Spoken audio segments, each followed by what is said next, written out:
Scion, Year of the Dragon, by P.E. Rowe.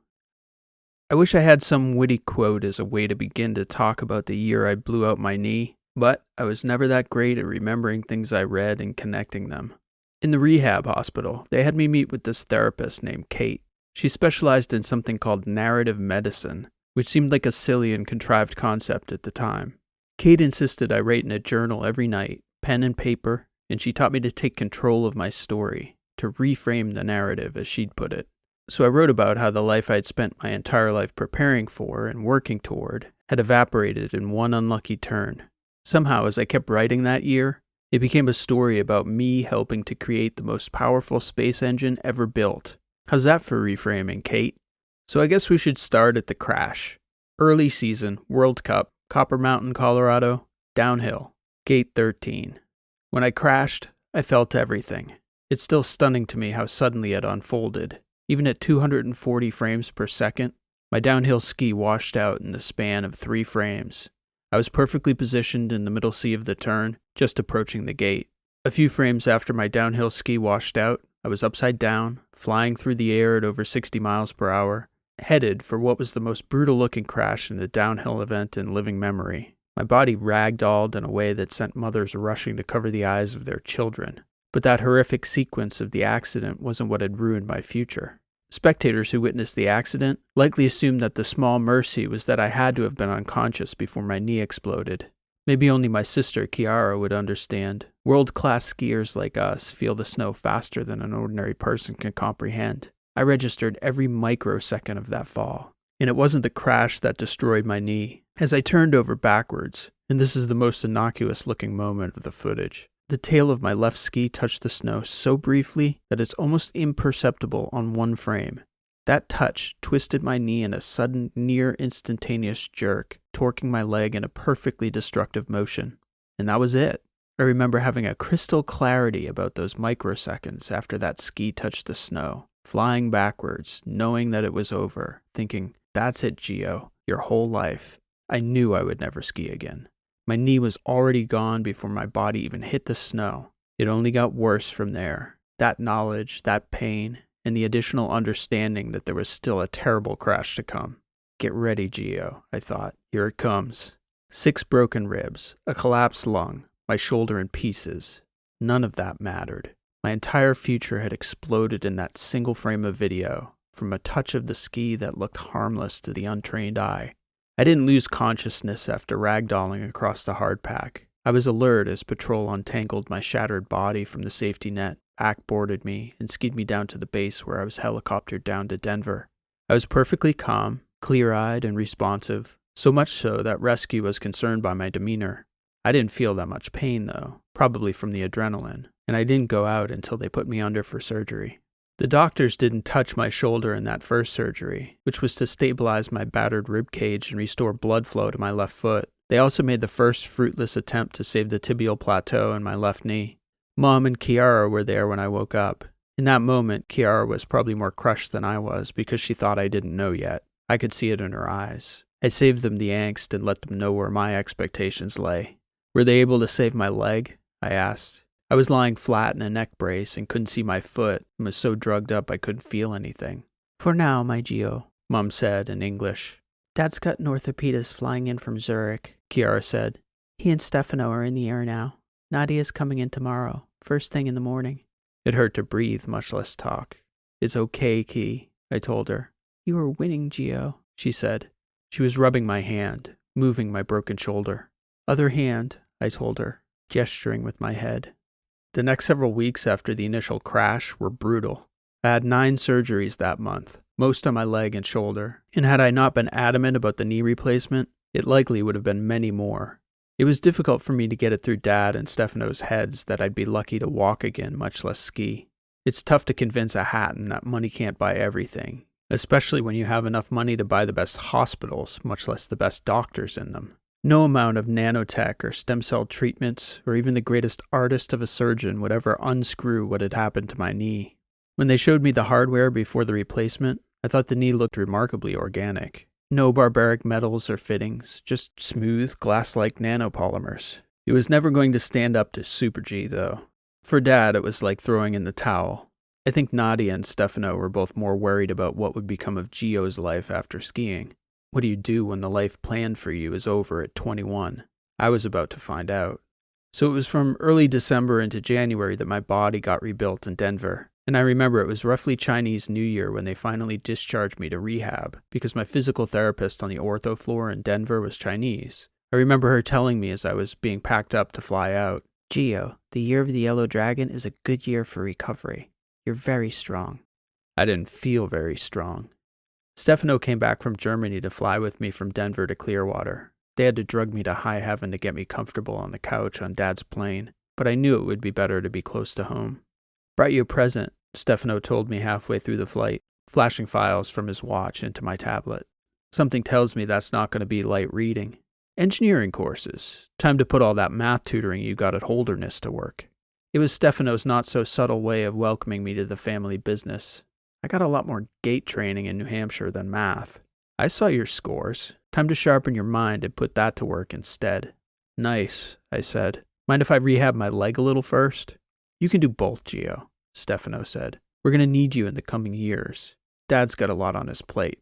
Plus, when you're not in PT, you're just going to be sitting on your ass or lying in bed. Doing something useful will help you get your mind in the right place." Stefano was 8 years older than me, and he had that typical first child weight of the world complex that drove me and Nadia crazy when we were younger. Not only did he drop the engineering courses on my tablet, but he had a schedule, a Dropbox for coursework, and an AI guide from the Dresden branch to check my work and jump on tutorials at the push of a button. I don't think he'd have understood it if I told him I might like a week to contemplate my future, maybe sit on a beach and reflect on the life I'd lost for a day or so. Pain or pain medicine be damned. In his mind, I was perfectly capable of doing math.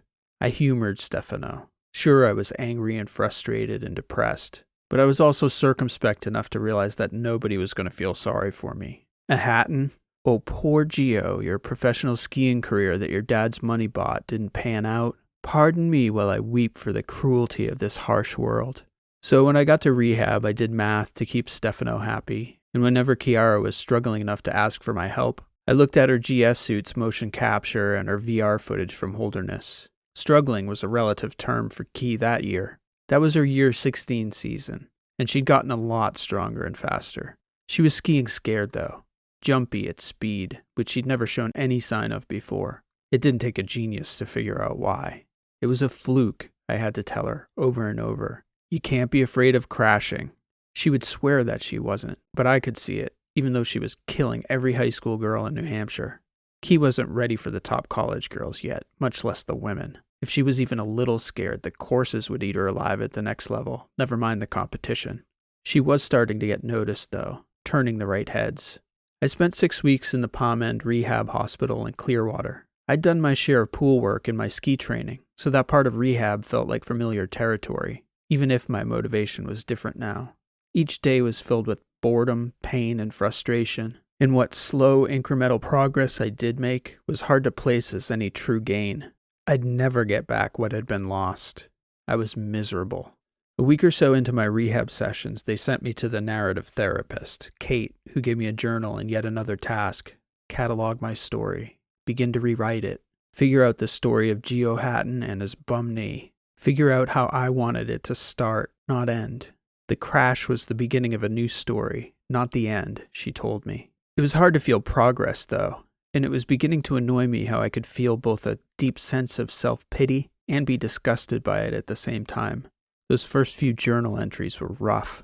My leg ached. My mind fought against itself. Mum came by every day for lunch to try to cheer me up, which was also exhausting, because I felt obligated to put on a brave face. The only thing I was even remotely excited about was Chiara's progress. She'd done well enough at Eastern Regionals to qualify for Nationals in GS and Slalom, but I didn't like what I'd seen from the training footage she sent me of her Super G at Mittersill. And again, it was the same thing. Skiing scared. "You're too square," I told her when we talked early in the week. "You're skiing like a robot, Key. Grant says it's faster. Counter high and hard and come square in transition. You're too flat to the gate, especially on your left. Fast enough to win at Burke. Not at Nationals, Key. Attack more, especially high in the turn." She ended up doing well enough, both at Mittersill and Nationals, to get invited to train with the D-teamers at Copper in the fall. It was a huge step up, and nice to see.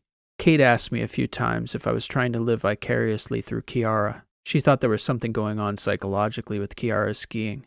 But it wasn't anything beyond my desire to support my sister. Kiara had been there for me more than anyone in Denver, called me nearly every night from New Hampshire. I was going to coach her if it helped. Key came down to Clearwater to visit once her ski season ended, and by that time I was walking with an exo brace and a cane. Limited distances, of course, but walking. The hospital was getting ready to discharge me. Dad was still in Germany, but Kiara told me during one of her visits to the hospital that Stefano was coming back to check in on me. He can send me more homework from Germany, I said. He probably thinks you won't do it if he doesn't assign it in person, Kiara said. She was sitting with me as I ate lunch between pool sessions. Are you good, Gio? She asked. I thought she was talking about my half-empty lunch tray. It's crap, but I'm eating okay, I said. No, I mean, you know what I mean. Oh, that, I said. No, Key. No, I'm not good. But I'm working with the therapist here, trying to be a little better today than yesterday. Good doesn't just happen, apparently. I still cry when I think about it, she said. I don't, Kiara. It was just a crash. I'm going to be fine. The following week, I was discharged. My plan was to continue rehabbing at the house in Clearwater until I could walk without the exo brace. I'd figure out my next steps from there. Stefano showed up, driving a gas-powered sports car that he'd borrowed from some gearhead engineer friend over at A&A. He insisted on taking me for a ride down to St. Pete. You know how to drive that thing? I asked him. I took classes in Germany, he said. Autobahn. I still had the cane, but I was slowly trying to ditch the exo brace, and my right arm was out of the sling by that point. He must have thought I looked okay. He drove like a maniac, like every 20th century macho movie star trying to prove how rebellious he was. He kept looking over at me. Watch the damn road, I yelled at him. After a few times looking over at me, he caught on to the fact I wasn't loving the experience. Before too long, he'd pulled over. What's up, Gio? You okay? I shook my head at him. It's not the speed, is it? I figured it might be fun for you after being cooped up in the hospital. I appreciate it, Steph. It's not the speed, it's just... I hated to admit it to him, but I had to own it. It hurts. My knee still hurts. It's too much. He looked so dejected. Gio, God, I'm sorry. I didn't even... It's fine, I told him. I'll get there. It hasn't even been, 4 months? Stupid, he said, shaking his head. He slowed down after that, and the ride wasn't so bad. We ended up having lunch in St. Pete and then heading back home by way of the space ladder. He had something he wanted to show me over at the A&A labs. We ended up getting keyed into a gigantic hangar that looked like some top-secret annex to the Air and Space Museum. There were full-sized rocket engines all along the concourse. I was happy that Stefano encouraged me to wear my exo in, because the facility was enormous. We walked around for about a half an hour before we came to Dad's engines. I hadn't taken nearly the interest in that stuff as Stefano and Nadia did, but I'd certainly heard enough talk around dinner tables to know some of the particulars, which engines were on which types of ships, their power sources, the basics behind the physics of each. It was pretty cool to see how many of Dad's engines were out in space at that moment, moving ships of all different types around the solar system. I was getting tired, though, from all that walking. I want you to see one more, Stefano said. You okay? I shrugged. The knee was starting to ache, but I tried to play it off like I was fine. That final walk had to have been a quarter mile, through an open door and into another hangar, across that hangar and into a secure area. This one's secret, Stefano said. There's stuff even we don't know about this project. I knew enough to know that the engine in that back room wasn't functional, at least not yet. It was a life-size model suspended from a 4-story scaffolding, the biggest rocket we'd seen all day. What does it look like to you? Stefano said. Like a bigger A3, I said. Good. Go on, Gio. Magnetic. Looks like probably plasma-driven fusion engine, or at least aspiring to be. What's it pushing? Nothing yet. That's the A5. Next generation of fusion propulsion. Stefano's face absolutely lit up. He looked at that engine like it was the most beautiful woman he'd ever seen under a perfect sunset, with the same awe tourists on the beach in Tampa gawk at the space ladder, disbelieving that such a wonder of engineering genius could exist.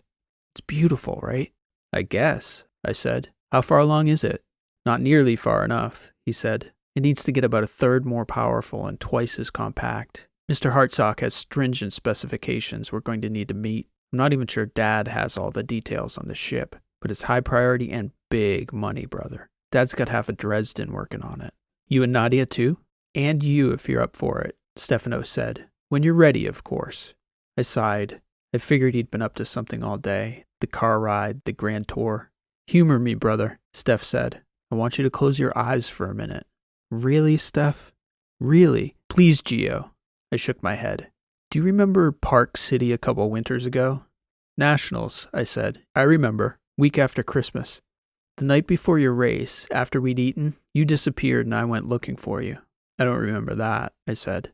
I found you in the garage in the hotel, working under a fluorescent light, probably 40 degrees. I leaned against the wall, drinking a beer, watching you tune your GS skis. Probably 15 minutes I stayed there, just to see if you'd even look up. You never did. You looked at those skis the way Dad and I look at engines. It's in you. The way you tune skis, the way you skied, the technical mindset, the genius of it. You're an engineer whether you see it or not, Gio. Close your eyes and go back there. Picture those skis. Steph. Gio, please, humor me. Like your lady at the hospital in your journals. We're going to visualize. I'm not sure whether he was pulling it out of his ass or what, but I did humor him, and I stood there with my eyes closed. And in about 30 seconds, I could picture that cold, musty hotel garage in Park City like I was back there. The smell of the wax, the heat of the iron, the way the metal of a sharp ski pulls against the skin of your palms, brushing the base to a perfectly smooth black. Picture that black, he said. Now make it darker and endless. Perfect blackness into the infinite. Picture a ship that's a mile long. That A5's nozzle is suspended in front of you, housed in a magnetic shield the shape of a bell nearly 4 stories tall. The rocket is getting ready to burn, starting to emit a warm orange glow. You don't want to be floating behind her, Gio, because when she goes off, she's going to spit a stream of plasma hotter than the sun. The magnetics alone, just the force to contain that stream in the cone, could launch a stone from here to Germany in less than a minute. You've done the math on that, Stefano? Shut up and visualize, Gio. Visualize the hyperbole and forget the math. Think of the power. The most violent eruption of the world's volcanoes channeled to a single point the width of a fire hose, streaming through the blackness of space, pushing a vessel the size of a cruise ship past Jupiter at speeds you can't imagine. Can you see it? I couldn't see it quite as clearly as the skis, but I thought I could understand his obsession a little better. That's what this A5 is, brother. That's what we do, what we build. If we can get you to look at that rocket with even a fraction of the intensity you tune your damn skis. I opened my eyes and I found him looking up at the machine, or at least the model, the same look of awe in his eyes. It's going to be the greatest engine ever built, he said. That's what you and Dad said about the last one. Exactly, he said. You're catching on. I was pretty quiet on the way back to the house, thinking about all the years I'd spent skiing, assuming it was my way out. I was pondering all the energy I'd put toward that idea of escaping Hatton. Working with Stefano and Nadia and Dad. Was that such a terrible fate? I guess I'd thought skiing was cooler, a way to carve out my own path. But it never was, not really.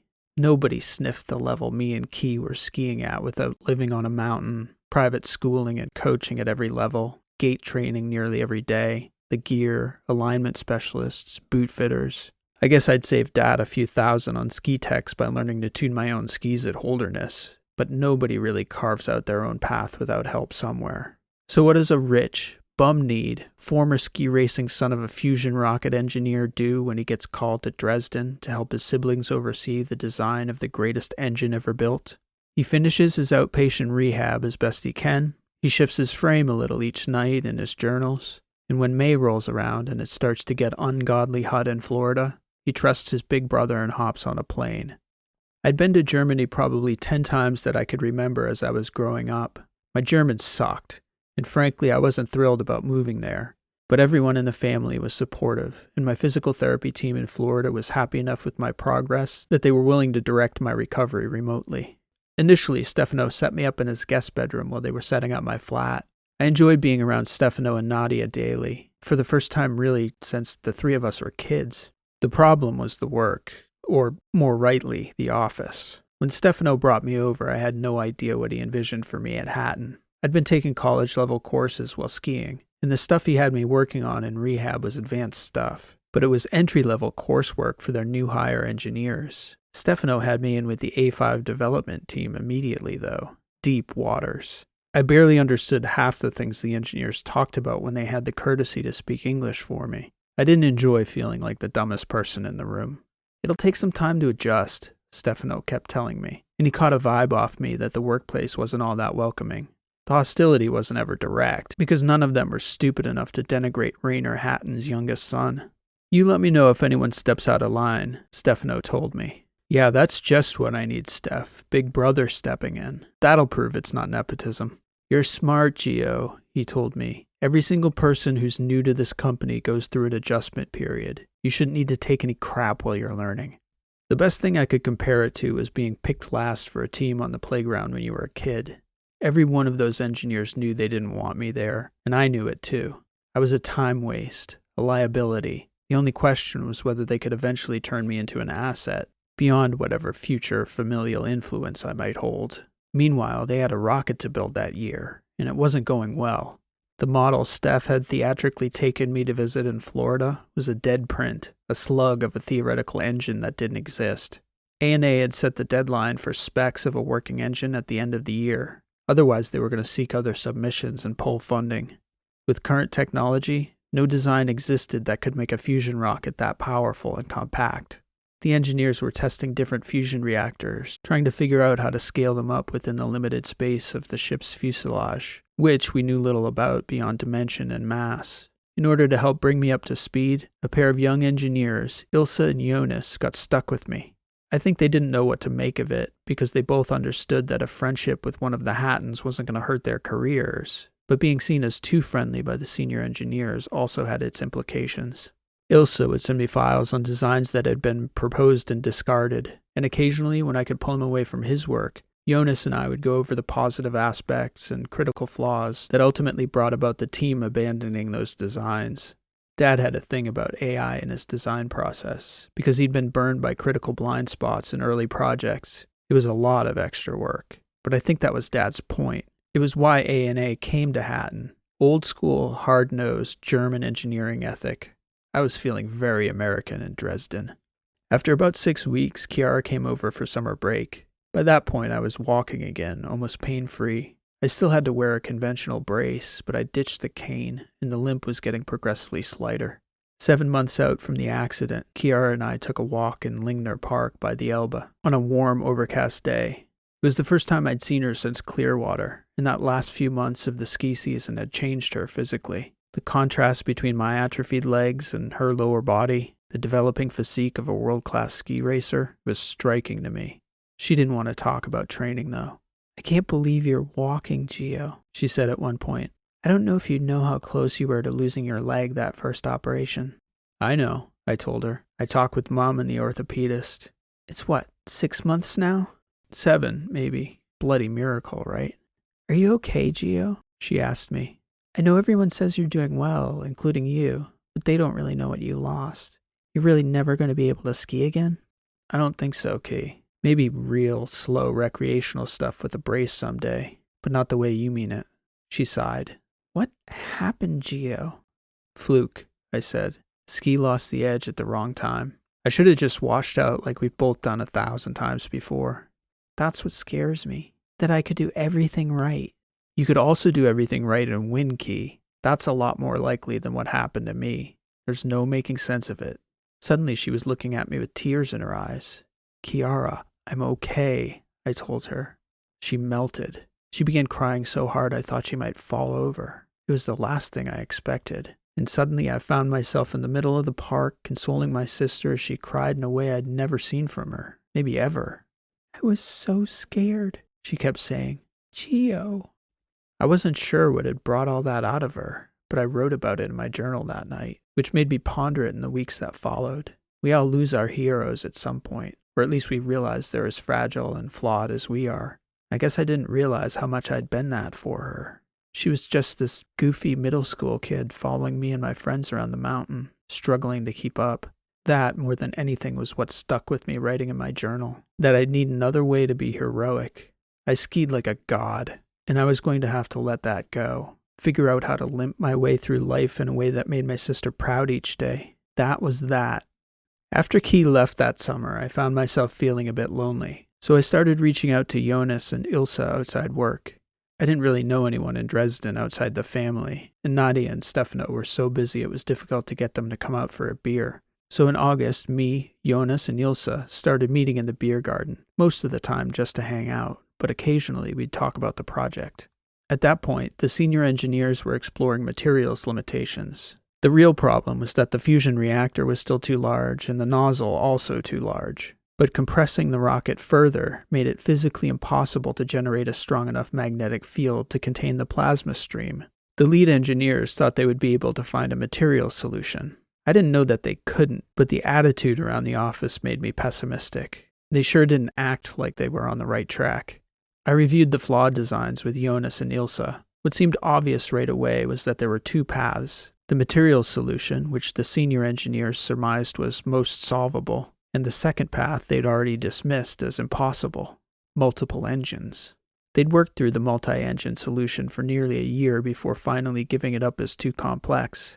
As Ilse and Jonas explained it, a reactor design powerful enough to fire two plasma nozzles with the necessary ejection force didn't exist. What about multiple reactors, too? I asked them. It was just me being ignorant, asking to be educated. 2 reactors, 2 nozzles. Should work, no? It seemed a simple enough question, and I knew there had to be an answer that explained why so many intelligent engineers hadn't thought of the obvious. Ilse and Jonas weren't able to answer, but thought it was a question of orientation and plasma flow. The only way to fit 2 powerful enough reactors into the fuselage was to stack them, which they guessed would create a critical imbalance in the plasma flow. It was a curious enough question that I asked Jonas to run simulations on it, to disregard the plasma flow problem. 2 reactors, 2 engines. Would the numbers work? About a week later, he came back to me with the result. Reactor size came in well within ANA's specification, and the engine system was significantly more powerful than they were asking it to be. So I asked Ilse and Jonas whether we should take it to the senior engineers. We must be missing something, Jonas told me. It's something big enough and obvious enough they're going to laugh us right out of the room. They can laugh at me all they want, I told him, or they can explain why it's stupid. Either way, we get an answer. Maybe you can do this, he said. It's our career too, though. Tell them you're humoring the dumb skier. There's a problem with that, Gio, Ilse told me. I think everyone knows you well enough by now to know you're not stupid. Let's go get an answer then, I said. The only time we had access to the senior engineers was during the design meeting each Thursday. It was run by the project manager who worked for Nadia, so I didn't feel the same kind of pressure Ilse and Jonas did about going into that meeting with the objective of interrupting. But then you get in the room with 50 people who all seem much smarter than you, and you know the second you speak up, all eyes will be on you. But I thought about Kiara in that moment we'd had in the park. I'd told her myself, you can't ski scared. What the hell? Was it going to be worse than anything that happened to me in December? What could these people do to me? I raised my hand toward the end of the meeting, stood up and politely asked someone to help me understand what we'd missed. I realized as I started talking that I'd touched a nerve. Apparently that debate had been hashed and rehashed over months. It had been fiery and time-consuming, at times quite heated, and finally put to bed at great effort and expense. It was like I'd asked to exhume the body from a homicide everyone thought had been solved. Everyone looked at the project manager after I'd finished, wondering how he'd deal with the now exhumed corpse I'd unwittingly dragged into the room. It took us nearly a year to discover that idea was the fastest way to blow a spaceship halfway from Jupiter to here, Mr. Hatton, he joked. But it is a good question we struggled with for a long time. That's fine, I said. I didn't mean to derail any progress we're making. I'm just hoping we might get an explanation on why the group ultimately decided to go in another direction. I can assign someone to answer your questions, he said, in a more appropriate venue. I had a sense right there that I'd hit on the solution. I had no idea how, but something about the passions dredged up in that room told me it was worth digging into. That weekend, Nadia let me in on some of the details that Ilse and Jonas hadn't been privy to. That debate had divided the whole development team for over a year, leading to the dismissal of the previous project manager. We'd lost 16 engineers who resigned in protest, which was how Jonas and Ilse ended up being transferred in. The whole thing had been a mess. Way to stick your finger right in the socket, Geo, Nadia said. What if we got it wrong? I asked her. Then it was an expensive mistake. It'd be more expensive if we're barking up the wrong tree now, no? Nadia suggested I drop it. I still didn't understand the problem, so I went and had a conversation with Dad. If anyone was going to have a grip on the problem, it was Rainier Hatton, Mr. Space Engine. I actually caught him in a pretty good mood that Wednesday at home. I came well prepped, following a discussion with Ilsa, Jonas, and one of the senior engineers. Dad seemed genuinely pleased I was invested in the problem, which meant I was invested in the family business, which he'd probably figured had about as much chance of happening as the A5 itself at that moment. Dad explained it better. It was a problem of balance, and the danger was back pressure. If the plasma didn't flow out evenly and consistently, pressure would build up in the system behind the nozzles, leading to an explosion when the reactors fired. There needed to be balance between the two reactors, which was impossible, because the top reactor's plasma stream would cool at a faster rate than the lower one, because it was positioned much farther from the nozzles. That temperature difference with the plasma being ejected at those speeds would cause back pressure, then an eruption. That seems like it's a solvable problem, I said. It might be, Geo, he said, but probably not by January. A lot can happen in a year, I said. You'd know, he said. Anyway, keep thinking about it. I woke up the following morning with the answer. I didn't exactly know it was the answer, but it was. I was in that state when you wake up and are still half dreaming. The Swiss orthopedist Dad had flown into Denver to save my knee, Dr. Herzweiler, was struggling to explain the vascular system of my knee to me. It was a replay of that same actual conversation when he tried to explain how blood should flow to the knee. He'd used the word anastomoses like 10 times, and I didn't quite follow what the hell he was talking about. I had to look up the word later. It occurred to me in that dreamlike state that there'd never been a more efficient closed system for moving plasma around than the cardiovascular system. And that was how it was oriented, according to Dr. Herzweiler. Anastomoses, interconnected loops upon loops creating redundancies. In the case one capillary got blocked, blood would find a way around. I didn't know how to do it, but I knew how it should be oriented, like the knee. 2 reactors, like halves of a joint, the output between them, looping out around the bottom engine toward the 2 nozzles, redundant loops in the system, allowing for back pressure to dissipate. I drew about 10 terrible diagrams in my 4th therapy journal. I showed it to Ilsa and Jonas quietly, and they were excited enough about the possibility to begin to run design sims and numbers. After the idea hadn't fallen apart in 2 weeks, we discussed it with the senior engineer who talked with us earlier. He said it looked promising enough to prototype. Then the prospect got serious. I got deep into the details and didn't properly come up for air for most of October. By the time the team was testing prototype designs in VR, it was mid-November.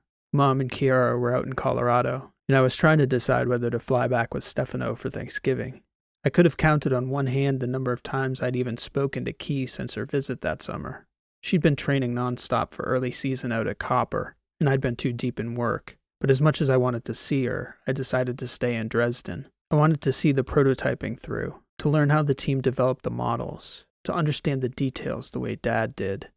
When Stefano got back the first week of December, we didn't have much time to talk before he had to jet off to Russia again, but he told me explicitly to call Kiara. Apparently it hadn't gone so well out at Copper.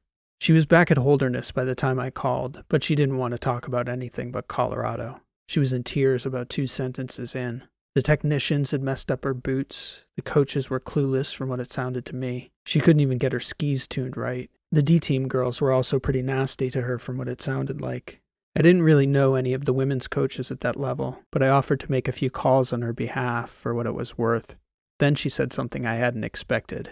Matteo told me I could come to Cervinia in January if things weren't working out, she said. The Italians had made me the same offer a few times, but I'd thought it was a joke, and I'd already raced for the States by that point. Kiara was seriously considering it, though. Key, you probably haven't spent 6 months of your entire life in Italy. Are you seriously thinking about it? Yes, she said. I can spend the next 10 years in the Alps training. Then I'll be Italian enough. We're American, though. And Italian. Mom's Italian. Dad's German, so what? I don't want to ski for them. It's more than the ski team, Key. It's the country, too. If you can't beat those girls racing as an American, what makes you think you'll do any better as an Italian? I feel like it's right, Gio, she said. They want me. I asked her to sleep on it. I slept on it. She sent me her VR footage and her motion capture, and despite the slew of problems that had brought her to tears, she wasn't that far off. It was going to happen for her. My only question was when, and possibly whether the Italians were trying to open the door early to poach her away. Chiara needed to be ready. It occurred to me over the course of those couple weeks that the anniversary of my crash was approaching. I knew the date. I didn't care to make anything of it. A lot had happened, and there was a lot to be optimistic about. I was walking almost normally for one. I got word from Stefano that Mom and Key were coming over for Christmas. We were all going up to Bologna to have Christmas with Mom's family. I had a suspicion that Chiara wasn't going back to Holderness after New Year's. She told me to wait to talk about it in person. So Christmas Day, after a typically eternal dinner with the extended family, Key and I stepped out for a walk, nearly too fat and happy to actually walk. She'd made her decision. She was shooting for her first start with the Italian team the third week of January in Zermatt. After New Year's, she was heading up to Cortina to get oriented with the team and get her gear dialed in. Mom and Dad had given her their blessing, and Key was sure it was the right path. We walked for a while and talked about it, and I hugged her and told her I'd be there in a second if she needed anything. Then we had a great week with Mom's family in Bologna. When I got back to Dresden, the A5 team was reviewing the final sim work before submitting the design to A&A for approval. Nadia told me to expect to hear about it sometime in February. After a fair amount of initial tension adopting the new design concept, the entire department had come around and worked through the deadline. Both the math and the modeling surpassed A&A's demands. It was still somewhat surreal that I'd had a hand in it, almost like my entire time in Dresden was part of that weird dream about knee surgery. The department waited each day for news from A&A. In the meantime, the team was pivoting from design concept to discussions with the metallurgists and machinists and engineers who would make the A5 a real working engine. Chiara was keeping me updated on her training each night. It was going much better than copper, but in her words, not great. She sent me footage intermittently, but I couldn't nearly give it the attention I wished I could. As the event neared, her messages grew increasingly anxious, until finally, the week before, she called me. The text couldn't get her skis right, or at least that's what she was saying. I wasn't sure whether she was just freaking out about the pressure or there was actually something wrong with her gear. I kept trying to tell her it was going to be all right, that it was just skiing, the same skiing she'd been doing her whole life. Will you come, Gio? I want you to be my tech. Just this once, please. Nobody knows me better than you do. Thursday? I asked, referring to the start of training. Race runs on Saturday, she said. Make sure Matteo's okay with it. I don't want to step on any toes. He'll be fine, she said. I was just about to let Stefano and Nadia know my plans when Dad called. He never called me. He never called anyone.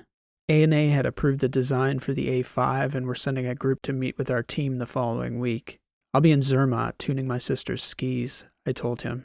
He laughed. That's perfect, Gio, he said. You tell Chiara she makes us proud. Zermatt wasn't a major race that year. 2 of the top 5 Italian women weren't even racing, nor were any of the American A-teamers, but it was still a World Cup start, and at 17 it was a big deal for Key. I met her in the village in Zermatt on Wednesday night. We had dinner. We talked a little about her training. Then we went up to the flat Dad had rented, and I had a look at her boots and her skis. Her setup was good enough for training. The rest we could dial in by Saturday. The following day was strange for me. It was the first time I'd been back in a ski town since the accident, and I couldn't get on the hill because I couldn't ski anymore. In a way, it was kind of like not being able to walk again. Everywhere I needed to be to watch Key was inaccessible. The lift to the race course was halfway up the mountain, so I couldn't even catch her there. We messaged and talked throughout the day, and there was video coverage streamed in the FIS headquarters in the village, which I had to call Matteo to get credentialed into. Key looked decent in the morning, but she was clearly outclassed by some of the savvier seasoned pros. In the downhill, you're doing pretty well at 17 when you look like you belong on the hill, and Key did. But she was way too loose up top where it was tight and technical, and she was tight down below where she should have been able to open it up. Nerves. It was tough to tell whether it was the big stage or some of that scared energy still hanging on. She hadn't done much downhill since my accident, and kids don't do much at all before college. I was sitting in the viewing area Thursday afternoon watching the Slovenian girls when somebody called out to me. I turned around to see Anda Burkhardt, an Austrian racer I'd met at a juniors race camp a few summers back at Mont Blanc. I'd missed the Austrians that morning, so I didn't see that she was racing. Gio, oh my God, what are you doing here?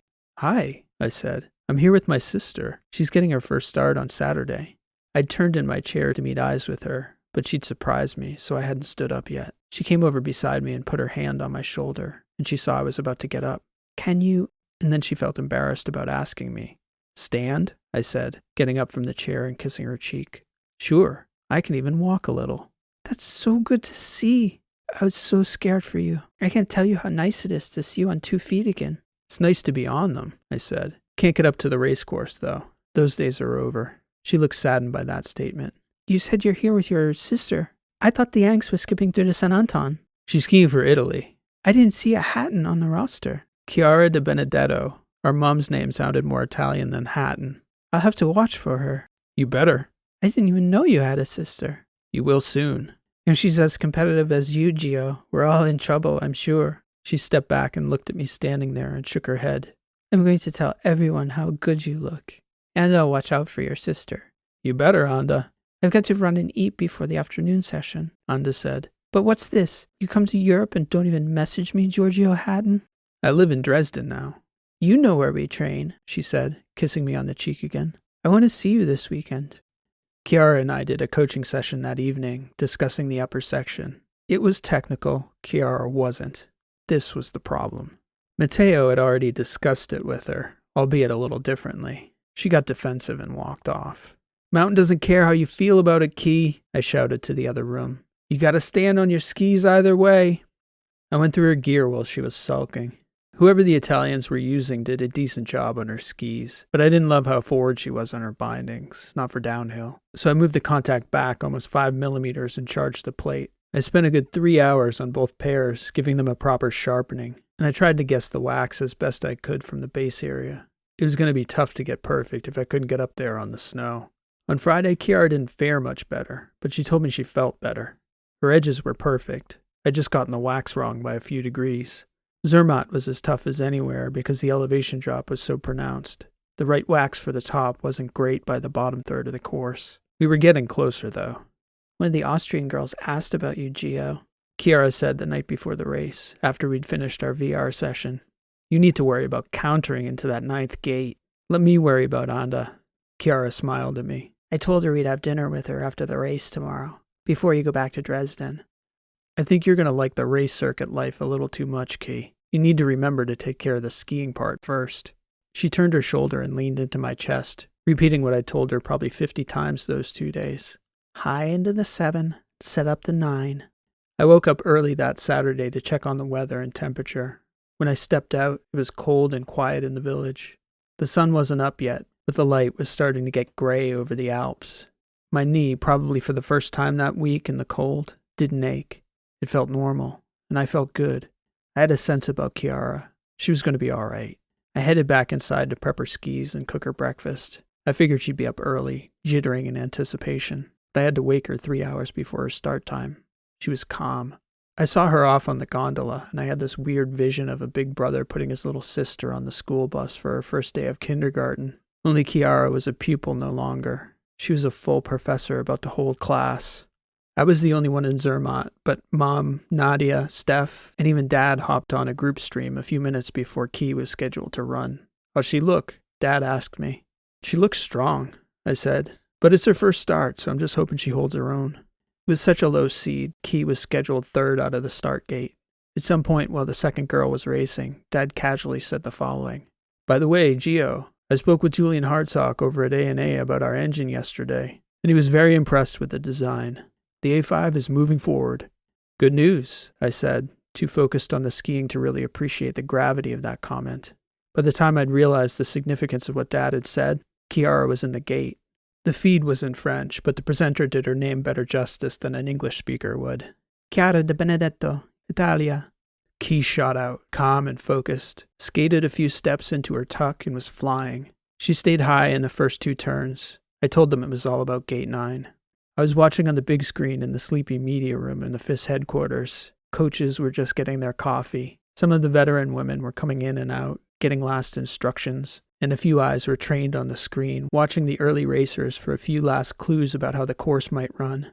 Chiara looked fast, and the next shot of her coming into the 7 was perfect. She was high, early, countered to hell and blasting into that steep pitch with the kind of reckless intensity that wins downhills. Nobody in that room but me had cause to be staring a hole through that screen like I was as she came into the 9, attacking. Yes! I shouted at the top of my lungs as she held her edge through the heart of that critical turn. Go, Key! Yes! The Swiss coach in front of me spilled his coffee, turned back toward me and was about to say something until he recognized me and turned back toward the screen. Everyone else in the room started watching too. Her first split was 2 seconds faster than the first 2 girls. Key was putting up a serious time. Everyone in the room got quiet, watching, murmuring, nervous. She skied tight out of the top and flattened out through the middle. Kiara was a picture. She came into the finish without even a minor hiccup and dropped a time up there that left even the Austrians in the room looking doubtful. I didn't shout again, but I couldn't keep the smile off my face. I stood there clenching my fists alone. The family was ecstatic on the stream. Is she going to win, Gio? Nadia asked. The Austrians may have something to say about that, I said. Maybe the Canadian schlepper. It's a good time. A real good time. Dad told me he'd see me soon and hopped off the call. Stefano, too. Mom and Nadia stayed on with me for another few minutes. I was about to head back to the flat, and then I realized that Key was so fast she was going to have to sit it out in the tent up there until she got passed by. I thought there was a good chance she would, based on the training times of the best women. I didn't really know what to do with myself while she was up there. I wished I could go up, but I couldn't ski. Anda appeared in the media room, all suited up. She was getting ready to head up for her run. You Hattons or something else, she said, and then walked out. The contenders wouldn't start for a while still. It was another several hours before Key would come down. I headed back to the flat. I couldn't watch in the FIS room, rooting for everyone else to be slow. As I took my tablet out of the bag to watch the rest of the race, my pesky journal fell out onto the bed. It was the 5th paper notebook I'd filled with my scribblings, all the way back to that first one in Clearwater. The year of the yellow dragon I'd written at the start of each journal, a good year for healing. I still had a week or so left till the year of the yellow earth snake. A new knee, a new fusion engine, and a new Hatton golden child. Surprise bronze medalist in her first World Cup start. Not a bad year, considering. I decided I was good. This would be my last entry until I needed those notebooks again. I opened to where I'd left off and wrote the date, followed by a single word. Blessed. Scion, Year of the Dragon. This has been an original story written and read by P.E. Rowe. Thank you for listening. I'd like to take a moment to thank all the new viewers and especially the channel's new subscribers. This is still a very young channel, so every like and new subscription helps me to continue to grow and reach new listeners. I'm grateful to those of you who've listened, liked, and subscribed so far. If you're still here listening and haven't subscribed yet, I hope that if today's story didn't sway you, you'll come back soon and give me another opportunity to earn your subscription. For the sci-fi writers out there, I've started a series of fiction craft talks to run alongside this series called Rowe Writes, based on my previous lecture series, The Mechanics of Fiction Writing, which focuses on honing the art of fiction writing using all the best information from the fields of narratology, cognitive science, linguistics, as well as traditions and craft. If you're interested, that channel is linked here, and the first episode is already out, based on my story, The First Man. So for the writers out there, I hope to see you there soon. That and more exciting things will be happening on this channel every Thursday morning, throughout the week on Twitter, and always on my website, rowelit.com. Thank you so much for listening. This has been P.E. Rowe, and I hope to see you next time.